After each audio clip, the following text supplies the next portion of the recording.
it muted or not?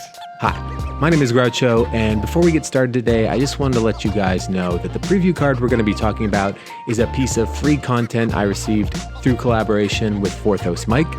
He received the card initially from Wizards of the Coast, also for free, and I just wanted to make those lines of access as transparent as possible.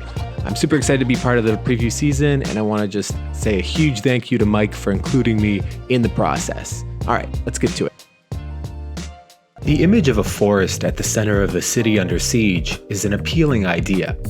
We'd like to think that, however chaotic our world becomes, we still have a space of solace and serenity to retreat to. In fantasy literature, we can look to the White Tree of Gondor from Lord of the Rings as an example.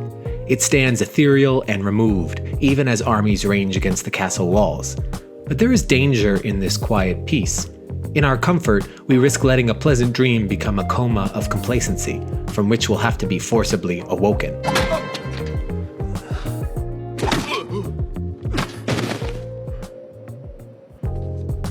The New Forest from Titus Lunter dramatizes this tension. On your first look, the warm autumnal colors of Selesnya invite you into the frame, giving you a moment of respite from the dizzying action seen elsewhere in the set.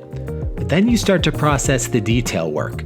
Some of that leafy foliage is actually billows of smoke, curling over the terraced grass like the clawing fingers of an invader, and the smog they set off turns that treetop background almost into its antithesis, an oil spill over blue skies. These kinds of menacing disturbances are not new to Lunter's work. The way I've understood this piece is in relation to two of his cards from the past, Coastal Breach from Commander 2016 and Crop Sigil from Eldritch Moon. Both of these pieces take quiet scenes, an empty city street and a muddy farmstead respectively, and interrupt them with sudden threat, a wall of water or burnt emblems in the fields. In considering this element of his work, Lunter wrote that ominous tones and looming danger can take many different forms, and it's not always a stormy sky. Many battles have raged under broad daylight. This unnatural contrast only further enhances the severity of the situation to me. But this New Forest lets us linger a little bit longer in the calm center in the eye of a hurricane, and in doing so lets us appreciate how appealing that fantasy of isolated security can be, before it then gets stripped away from us as we process the scene. To understand what I mean, let's walk and talk.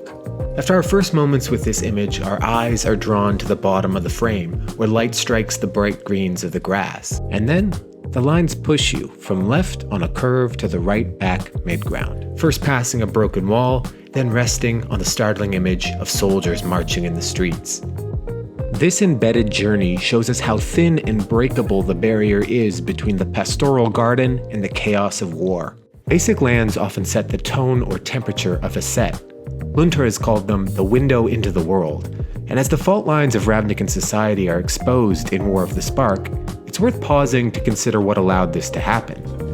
Each guild carefully curates the borders of their own tiny kingdom, and what Lunter's Forest shows us is that tending to your own garden can cause you to ignore threats operating outside of your domain. The guilds will learn how deeply interdependent they are. The brilliant move of Lunter's work is that it shows us both that we can be blinded by the beautiful and that there is beauty worth fighting for.